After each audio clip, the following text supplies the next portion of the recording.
Hiçbir şey yok. Hadi geç içeri.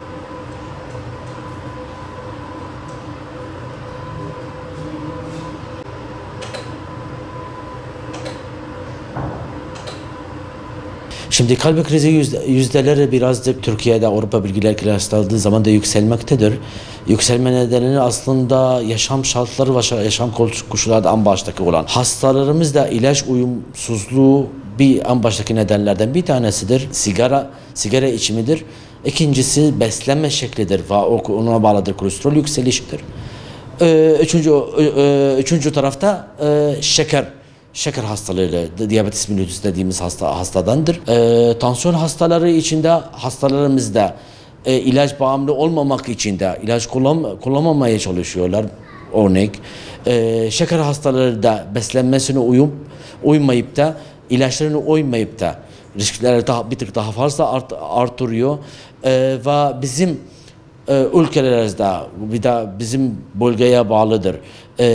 Beslenmeyi daha çok et ürünleri de ve kırmızı et ürünleri de ekstra yağlı olan ürünlerde beslenmeye destek aldıkları için bu durumda da kolesterol düzeyi de normal kesimlere göre doğu tarafı batıdan daha fazla olmakla birlikte bir tık daha kolesterol yükselişi neden oluyor ve ona bağlıdır.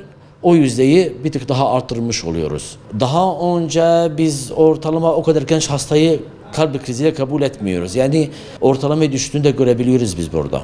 Hele erkek hastalarda. Tam olarak da sayı vermemekle birlikte yani biz genelde de 45 yaş üstü kontrol öneriyoruz hastalarda. Hani erkek hastalar 45 yaş üstü, kadın hastalarda 55 yaş ve üstü de kardiyolojiyi kontrol çağırıyoruz ama yani onlar da normal hastaysa da 5 yılda bir kontrole gelmeleri de yeterli bizim için.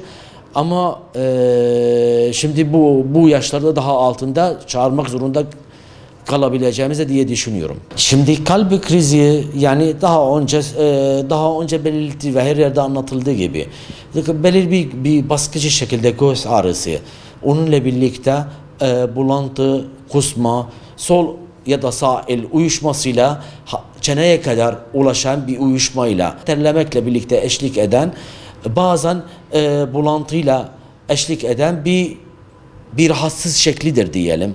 Bazen o ağrı olmayıp da mide üzerinde olan bir yanma hissidir ya da ağrı hissidir ya da bulantı hissidir bile bir kalp krizi göstergesi de olabilir.